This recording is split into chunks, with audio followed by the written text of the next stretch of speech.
Welcome to Discerning Faith Podcast. I am Daryl, I am Nathan. and we've been kind of going through what the Bible is, why we can believe in it, why we can trust it, why it's reliable. And then we kind of went through how do we approach the Bible, right? Different methods to study it and everything. Yep. So we didn't think we were done with the Bible. We thought we were at first, and then we changed our mind again. Maybe God changed our mind. We'll see. So If it works out, if not, then it's on us. and absolutely. So, do you want to kind of introduce what we're gonna? Yeah. So we kind of talked about the different methods, and we kind of presented like an overview idea as well as one of the methods to study the Bible to get a little bit more of the context, understand what's going on. And so we kind of came up with, well, why don't we just do like some general overview of what each of the books of the Bible talk about, context for like the authors and the audience and whatnot as that applies. But what are some of the big picture themes? We're not going to go into every single little verse and essentially, do a 40-week study through Genesis or something like that. But we didn't want to present too high of a view where you guys aren't getting anything out of it either. So we're going to hit some of the big consistent themes in these books. Hopefully gives a good bit of groundwork for what they're talking about. We'll talk about some of the thoughts we have and, things that those bring up as we go along. Yeah. So, little housekeeping before we do that. So, the YouTube algorithm was a little nice to us for a while, and then last week wasn't, and that's okay. We don't do this for numbers, as in we're not trying to get rich off of it, because I don't know, maybe you're still getting paid. I know I'm not. I know at one point you said you were. No, I'm just kidding. Not doing this for numbers, but we will be covering numbers here soon. Yeah, there you go. Aha. So, just subscribe if you like what you're seeing, hearing. Just help us out, just so we know that we're getting to a bigger audience. We want to reach more people and everything. So, like and subscribe, and that way we can hopefully keep getting our numbers up and reach more people. Not anything out of a personal gain per se. So no, we need to inflate our egos. yes, because I need a bigger head. Actually, I don't. I have a pretty big head already. And that's more literally, not figure. Hopefully. Anyway, so to kind of dive in, I guess we'll just kind of get started. So, you mind if I take Genesis? Sure. I know you're good. I mean, we can bounce back and forth as well. But yes. So yes. But I'll start off Genesis. Yes. So, in Genesis, in the beginning, God. 4 words in. That's the big thing, right? So, that's important because, in the beginning, God before anything, right? God has always been here. God is eternal. And so the Bible starts us off with, in the beginning, God. I wonder who the main character of this whole book and this story is. It's me. Yes, clearly. Oh, no. Us little peons. That's who it's all about. Yes. Yeah. So it's about God and really it's God's story and becomes Jesus more specifically. Yes. But, and not, I actually shouldn't say becomes, always Jesus. But Eventually, the revelation of Jesus Christ becomes clearer and clearer as it goes on. yes. But that was always the plan. Yes. Right. So, so we learn a little bit about who God is right then and there. So do you want to go through some of the attributes? So we learn that he is creator. In the beginning, God created. So he's a creator God. He is a God who enjoys bringing about life, who brings variety and whatnot. But he's also a God of order. It's not just chaos, but it's here for a purpose. It is here for design. It is here for his good pleasure. And speaking of good, he is a God who desires goodness. He saw these things that he created, and they were good. They were good. They were very good when it came to man. And so he is a God of morality. He is a God of goodness. He's not just some laid-back guy who just said everything and then just doesn't care, or the guy's like, just throw everything in a pot and we'll just see what random things just happen to come out. He has a plan. He has order. He has a design for everything here. So another thing that hits me when I think of the creation account is he's a God of light. Because at first there was darkness over the deep, is I think the way it's worded, right? But God brings about light, what's significant about light? Conquers over darkness. It illuminates darkness. Illuminates it. Shows things for what they are. Exactly. That was kind of where I was getting to as well. And we'll see that as a theme throughout the Bible is light versus dark, good versus evil, those kind of things. And this isn't a duality. Right. To be clear, we don't subscribe to a dualism, which dualism says that there are two powers, one good and one evil, that are fighting. And they're about equal in strength. Exactly. But what do we know about Satan? We'll just go ahead and get into that before we get into the fall. Right. Satan is what? He's a created being. Mm-hmm. So Yes, you can't be more powerful than your creator. Right.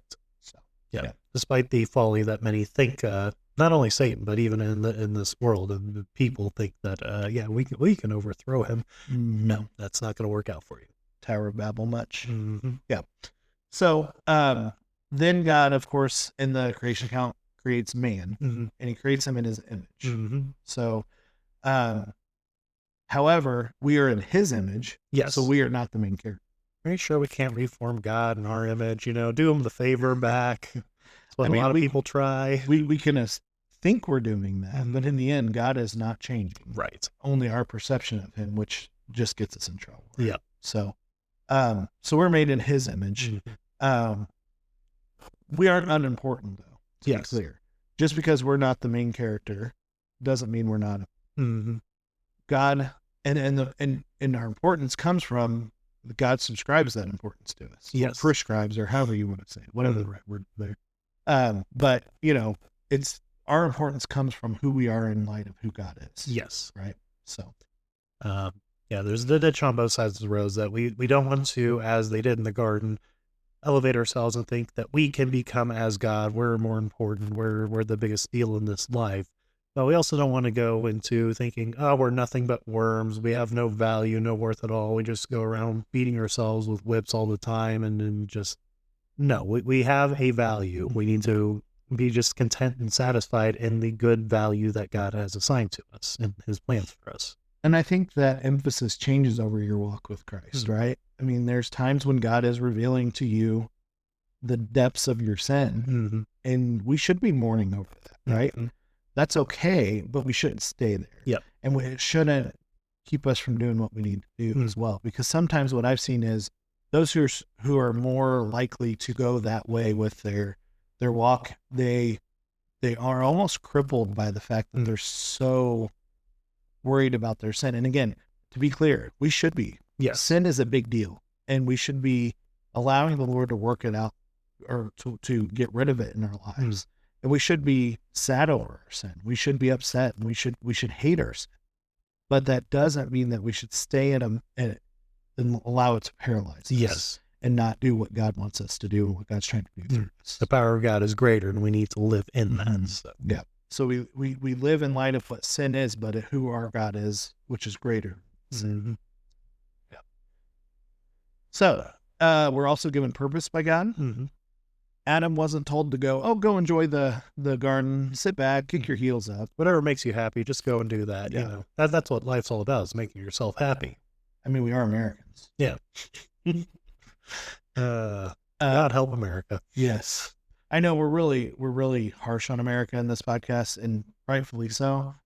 I'm That's so good. glad I'm American, though. I'm glad I'm where I am. I mean, I'm harsh on it because it is my people, and I have a love for them and a desire for their goodness. It's kind of like with Paul, when the Jews, even though he was sent to the Gentiles, he still had a soft spot for the Jews and wanting the best for his countrymen, to the point where he says, I would trade my salvation for all their salvation, which I'm not sure I would ever say for Americans, but still it comes from that sort of a thing where even your knuckleheads, I want to strangle you, but that's because I care so much about you and I want more for you than what you are currently going for. So Absolutely. I remember how we got that. So our purpose. Yes, not just about ourselves. Yeah. So in the garden itself, he gives us the purpose of stewardship over his creation. We are the ones who are kind of heirs to his creation, for lack of a better word, until he ultimately bestows all of the creation under the lordship of the Son, and that is ultimately realized. But at least in the beginning in the garden, we have the first purpose of, hey, you're watching over the things I have created. You are maintaining it. You are stewards over it. We have more purposes than that given in Scripture. I'm going for the last two verses in Ecclesiastes. Your favorite. If it wasn't for these last two verses. So chapter 12, verses 13 to 14 of Ecclesiastes. Let us hear the conclusion of the whole matter. Fear God and keep his commandments, for this is man's all. for God will bring every work into judgment, including every secret thing, whether good or evil. Mhm. So the whole matter is we need to fear God, keep his commandments, walk with him, do what is pleasing to him. So more purpose is given in Scripture than just, hey, just watch over the environment and whatnot. But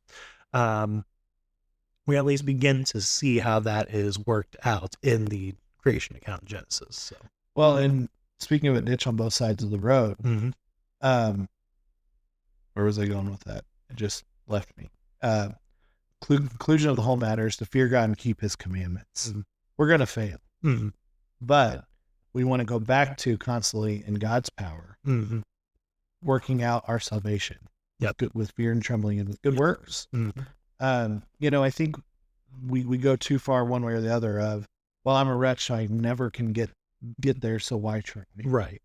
Or you get to the Calvinistic ideal, which isn't really a Calvinist ideal, but you can get there with, well, God chose me, he's going to bring about, so what do? I don't do anything. Okay, God, are you going to sanctify me? Come on. We have a partnership in this too. So, kind of last thing from the creation story again, that women are made as helper to men. Again, this isn't a denigration thing. This is a comparable helper of their equal. Also, the Hebrew says, also implies a beneficial adversary. It's someone to help sharpen us. Again, as Proverbs says, iron sharpens iron. Idea that we work together for common goals, that we sometimes butt heads for each other's growth and benefit. And that it is a very beautiful complementary relationship, which is also a picture of, and a type of what Christ is to his church as well. So, you ever find a man who is getting a little too big for his britches, just talk to his wife about his flaws, and that'll bring him back down because she knows all of them. So obviously man was created perfect, right? But then the fall. So bring over the fall. So the serpent becomes our adversary. He always was, but he really more actively does at this point. So we most of us know the fall story, but basically, he comes to Eve and says, you can become as God. Did God really say? Which is really how most of our sin starts. Did God really say?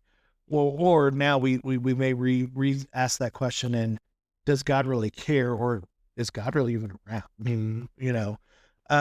But he creates doubt in Eve, right? I think this is a good thing to stop and talk through because, we joke in our Christian circles of, well, Eve really messed up first, right? She's the one. But what's interesting is the wording is really, Eve was deceived, which she still sinned. Yes. But it was a deception. What about Adam, though? Was he deceived? She just said, hey, eat it. Okay. He knew it was wrong. He knew exactly what was wrong. I know exactly what this fruit is. And not only that, we talked about the difference in roles. He was supposed to be protecting her as well, and he didn't stop anything from going on. So Adam takes the brunt in my mind. And I think Scripture bears that out. It doesn't say through one woman, it says through one man all sin came into the world. So Adam bears a bigger responsibility for a lot of reasons. One, because he wasn't deceived. Again, that doesn't mean that we can use being deceived as a reason to say, well, I can just sin. Right. I'm deceived through it. Because still deceived. But anyway. Right. That being said, though, Adam had a responsibility as he wasn't deceived. He knew what was going on, and he sat idly by, which is where most of the time as men we get in trouble. We become passive. Right? But also then he willingly went and took it and made it himself. So Adam takes a lot of responsibility, and as men, it kind of is a challenge for us to be, if we're married, to take care of our wife and look out for her as her protector. Not that devalues women at all. We have different roles. God created us to fulfill the different. But also, I think naturally men, while God wants us to be active and everything, we can become very passive very easily. I think it's somewhat of a natural bent of a lot of men.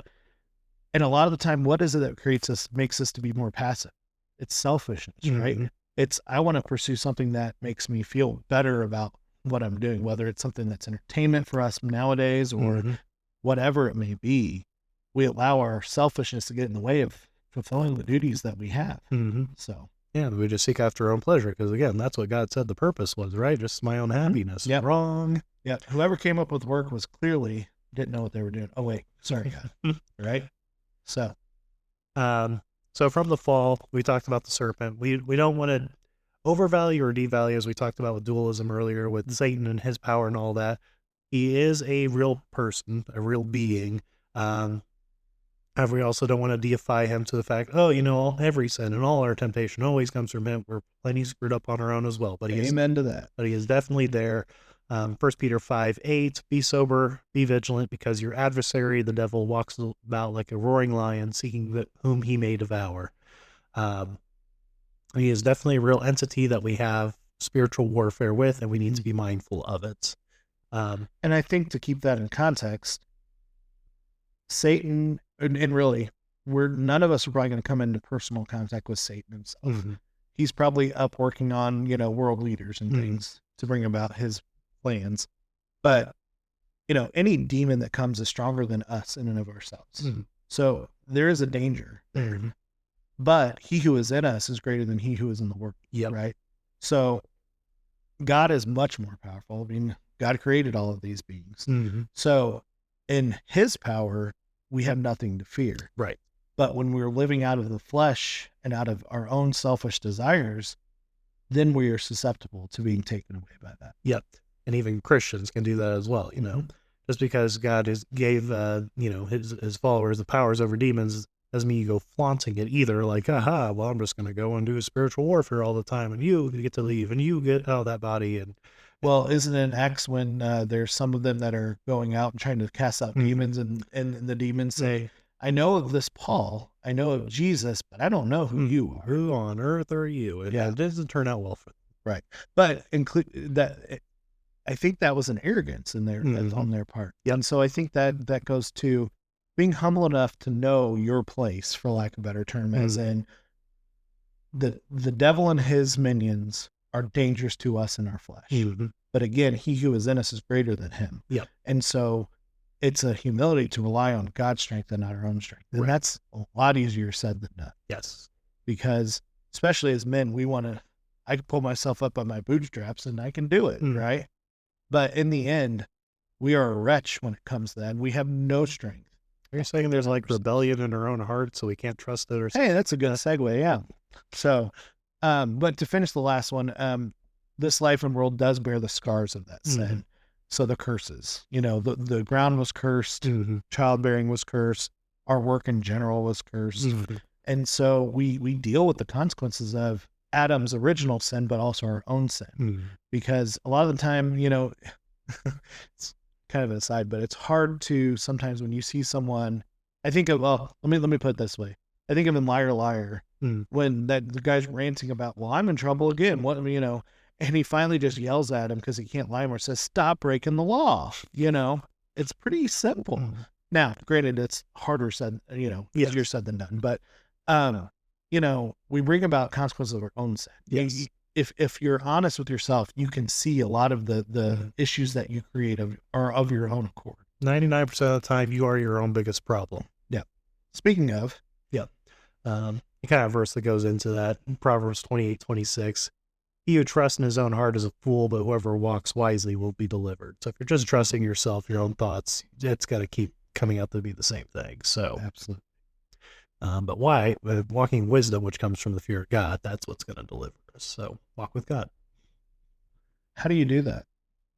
One day at a time. I know that sounds silly, but I think we get into Christian platitudes that are easy for us as Christians who have been in church forever. So if there's some viewers out there who haven't, what does that look like to walk with God? Taking things one day at a time, being in his word, because I think a lot of times we're wanting super specific, what do I do in this particular situation, which God can tell us, particulars of, but a lot of it comes from the general revelation he has already given us and understanding that and using those patterns to know what do we need to do in these moments, broadly speaking. And that will get us through a lot more than I think we give credit for it, including myself. And knowing the word as well as I do is like, I still often want, but I want a particular answer for this particular situation now. that's hard getting out of that mindset where it's like he already has told me generally. And so unless he does reveal something specifically to me here, the general answer is the answer. Right. And so, and you have to take the whole counsel of God. So that means you have to be in the Word enough to know the whole Word, because there may be something that if you read it here by itself, it may make you think, oh, well, then this is the right thing. But with the whole counsel, it's a more well-rounded, and you understand all of what God has said, and you're more equipped to make those decisions. So I think I agree with you. Walking daily with the Lord, being in His Word daily, but being in fellowship with other believers and people that are going to point you to Christ, but also give godly advice as well. I have a mentor, Rick, shout out if you're listening, that I'd bounce everything off of. He's the one I was talking about, I think last week, or maybe it was 2 weeks ago, about, I doubt my salvation. And he's like, I get you, buddy, but Rick is also my senior. So he's been through a lot of the things I've been through. So not only can he know from the Word first and foremost, most importantly, but life experience, he's able to go, here's where God worked in my life through this. Here's what I learned through this. So maybe you don't have to go through the same thing quite the same way, because you can hopefully take my lesson and apply it, right? So again, I think just to make that kind of summarize that easily is walk daily with the Lord by being in the Word and being in fellowship and in communion with other fellow believers that will push you. They'll push you with your growth. They will push you with, hey, is that really the way it should be? If they call something out, if they see it, those kind of things, that's how we grow. Yes. Yeah. So talking about a pattern of rebellion, most choose not to walk alongside God and follow His will. So we start seeing that pattern all throughout a lot of history in Genesis, because it covers a lot of years, but generally speaking, people suck and they don't want to follow God. Me too. I mean, even when you've walked with the Lord for years, it can be so easy to get wrapped up in yourself and your selfishness. God, I don't want to do that right now. That sounds hard. Yeah, that's not what my will is right now, God. So, no. God, I really want that big, shiny house and car, but I got to take a job that's going to take me away from my family. That's all right. I'm going to do it anyway because it's what I want, or whatever. So, yeah. Gonna get away from the little ball and chain somehow, right? However, by the grace of God, some have and do follow in submission to His desires for us. So we start seeing those patterns of some of Seth and his family afterward who walk with God, and Noah and Abraham, and we'll get a little bit more into Abraham here in a little bit, but we start seeing that there are men, but by the grace of God, however you lean with that, with Calvinism, Arminianism, and no matter what, it's through God's grace that we're able to walk with Him and to be obedient to His will. And so there is hope for us in this life by God's grace that we are able to be in fellowship with Him. So, absolutely. Yeah. And I mean, it doesn't take long in Genesis to see that pattern start pretty quickly, right? Because I mean, obviously Adam and Eve rebel right away, pretty quickly. And then they lie to God about it on top of it, as if they didn't already know He's going to know what's going on. I do think it's funny how God's like, hey, where are you guys? As if He didn't know where they were. Maybe He was giving them a chance. Sometimes would you like to tell the truth? Yes. Sometimes as a parent, that the answer, but you want to see if they're going to be truthful, which sometimes as human parents, we probably shouldn't do that because we're putting them in a bad position. But anyway, so, but yeah, I mean, that happens really quickly. And then of course, Cain and Abel happens very quickly, where Cain kills Abel, but then you see Seth as faithful. Cain kind of starts a whole line of a lot of bad stuff. And then obviously we don't even get 6 chapters into it before God's like, this whole world is corrupt. I'm gonna hit a reset button right now. So except for you guys. Okay, we'll wait. Build a boat. I played a few turns. This wasn't working out. Let's just restart here. Yes. New game. Yes. So GG, go next. So God obviously had to, in his wisdom, decided to reset in the flood, but thankfully there was a faithful enough, I'm going to say, family of Noah and everything. And then of course he gets off the ark and messes up. But anyway, so we see this pattern that starts, right? Pattern of rebellion, a pattern of judgment, that God is a just God. And we tend to think, oh yeah, definitely the next life. But even in this life, it's not always, but very often, that there is judgment for our sin in this life as well, both as individuals and communally as well. And so there is already in Genesis, how do you know there's a heaven and hell and all this? We already know because God has already established very early on a pattern of judgment. And that has continued throughout the Bible into Hebrews. Hebrews 9:27 and 28. It is appointed for men to die once, but after the judgment. So Christ was offered to bear the sins of many. For those who eagerly wait for him, he will appear a second time apart from sin for salvation. So there's a judgment. And by the way, we're not good enough to face this judgment on our own. Nope. But as we said from the beginning, God had a plan for his son and for his son to be revealed. And it is through the work of his son and through his righteousness and all of that we can have salvation in the second judgment and maybe some mercy and judgments on this life as well. So absolutely. Well, I mean, even we have a common grace that's given to us when you make a good decision. There are benefits that come out of that. If you save well, then when that car emergency, whatever comes, you're prepared for it. Yep.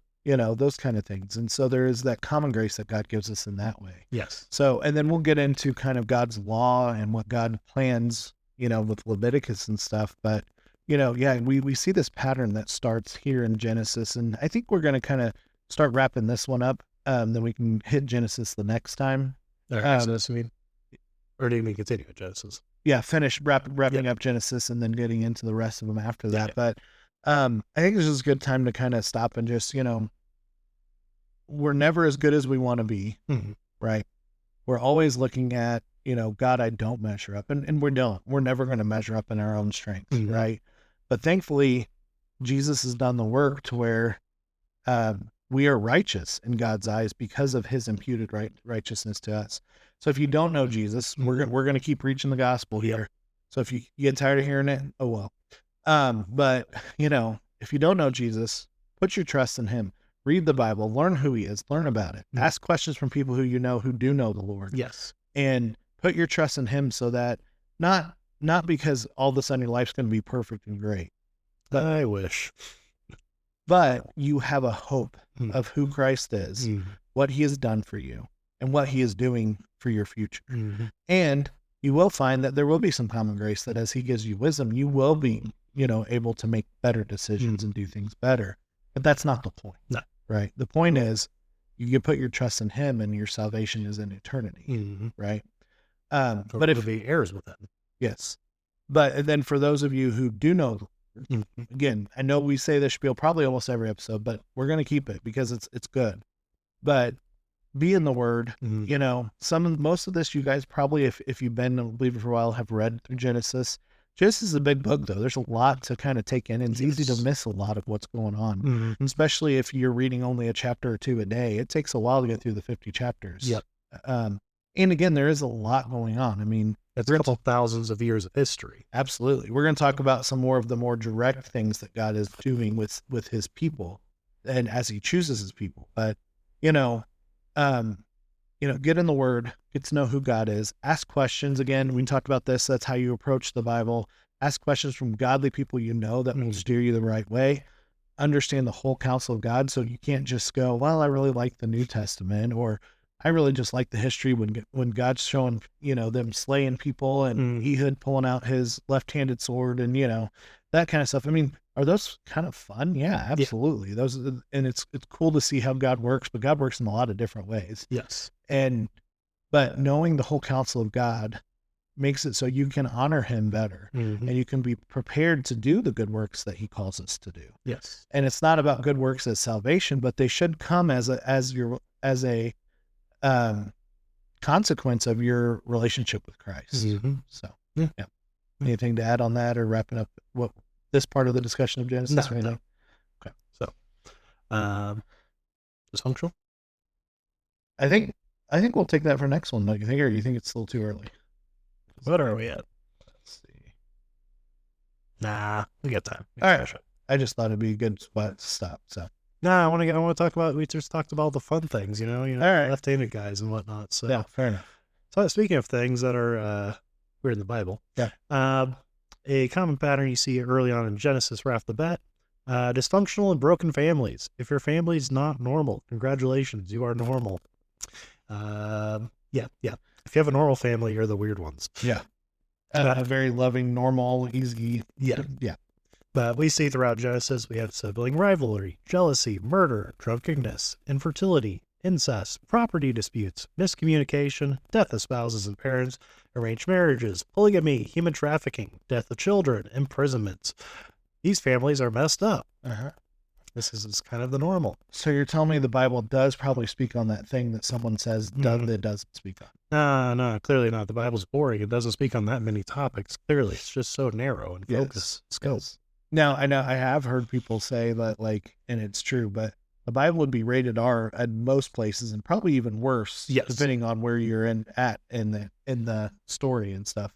You know, the thing about the Bible is it's about real people that lived real historical lives, Mm-hmm. and they're just as messy as anyone is alive today, Yeah. right? Because sin messes everything up, and we all have it. Yep. So, Ain't escaping it. Yeah. So again, it's not to, and we kind of did a little bit of tongue in cheek. But the fact that broken families are the norm and that's established in Genesis does not detract of what we experience and what we go through, the hardships and the troubles. But it does help remind us that we're not alone in our experiences. We're not the only ones going through this. It can be a humbling thing so that, as we talked about toward the beginning, we don't exalt our own experiences like, oh man, how could this happen to me personally? It's like, no, this has happened to a lot of people throughout time. I know we don't like to quote Ecclesiastes for your sake, but, you know, there's nothing new under the sun. Right. I think that's what's really cool about Genesis, and I think we can lose that, is you see everything that's common to man pretty quickly. It doesn't take long. And it's still common to man today. It's still common to man today, exactly. So we're not alone in the struggles, and we're not alone in then, because of that, in the remedy, which comes through Jesus Christ. So not everything's going to get fixed in this life, but in the next, for those who place their trust in them, so much will be restored and redeemed. Yeah. So then the other big theme you want to kind of pay attention to when you're reading through Genesis is a chosen people. So God brings about Abram, who he changes his name eventually to Abraham, and brings about the line of the Israelites, right? And so it's planned to really bless, and I think this is an important point that actually has only somewhat more recently really hit me the way it has, and that's that God brought the Jews about to bless the whole world, not to just bless the Jews. Right. And I think we get so focused on God's plan for Israel, but it's really God's plan for the world through Israel. From the beginning. Yes. Now they have a special place in that God, and we'll get into talking about eventually when we get to Revelation and eschatology a little bit, but you know, whether you believe that they still have a special spot or if that was just an Old Testament thing, doesn't really matter, because God still has a special place that he uses them all throughout the Old Testament. Yes. And new. And they're still considered the chosen people. It's just that that may have changed a little bit, right? And their role has.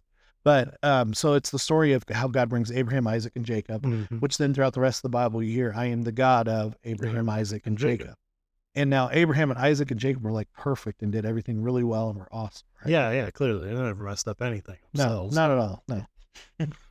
But no, that's another thing that's awesome about the Bible is I used to actually struggle with, well, why are these people so screwed up? Because they're people. They're normal, sinful people just like us. So screwed up. Right. I am just like them. Kind of like we talked about, I think it was the biographical study about how you can get so far of either, well, I'm not as bad as that guy, or you can go, I'll never be that guy. Yeah, I'll never be that good. I'll never be a Josiah 8 going, let's figure this out. But you know, they're real people. You can relate to them. There's gonna be some that you're probably gonna relate to more than others, and that's okay. David, I kind of relate and at the same time hate David. And to be honest, at times when I'm reading through, I'm like, dude.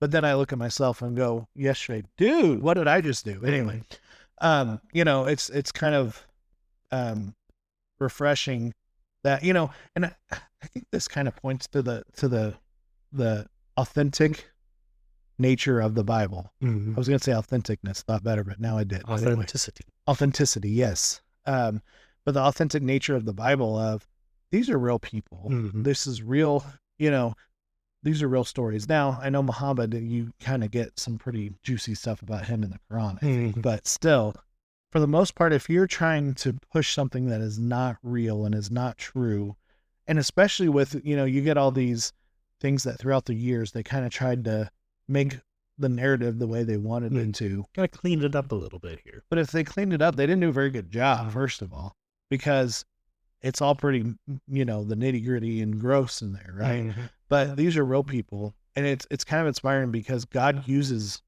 these really normal people, and yet he does some great things with a lot of them. So, I guess kind of ended off, we'll do a couple of verses. So specifically on the Abraham, Isaac, and Jacob. Actually, before we do that, do you mind if I stop you? Oh my goodness, sure. So I think Genesis, it finishes off because you have to kind of finish what happens at the end of Genesis to go into Exodus next time. Yes. So God's people, first Joseph, which is the son of Israel or Jacob. One of many. Yes. He gets sent off to Egypt because his brothers are jealous of him. Mm-hmm. Way to go, Jacob. But anyway, and great parenting. And God, most of you have read the story, but Joseph, through no fault of his own, gets through terrible circumstances. Mm-hmm. But then God eventually brings him up as second in command in all of Egypt. And basically, the way it's written, he's basically the one running all of Egypt. Yes. Right? And so God saves this chosen people through these crazy circumstances. As well as a bunch of outsiders. Yeah, as well. And then Joseph is able to bring about that salvation, but then he's in a position to get vengeance. Mm-hmm.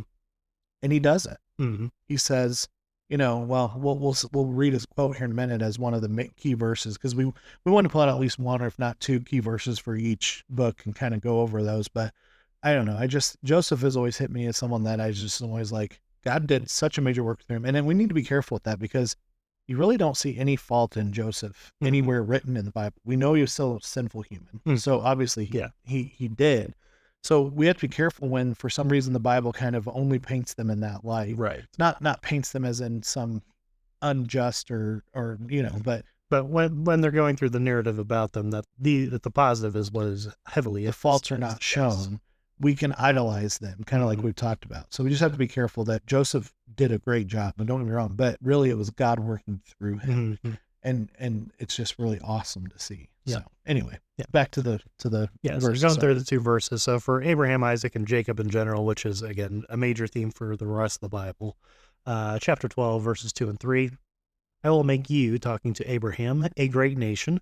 I will bless you and make your name great, and you shall be a blessing. I will bless those who bless you, and I will curse him who curses you. And in you, all the families of the earth shall be blessed. So again, this is a plan to bring about from this people a blessing, a nation, but a nation that will bless the entire earth through God's work in them. So, well, and then with Joseph, he has his brothers before him.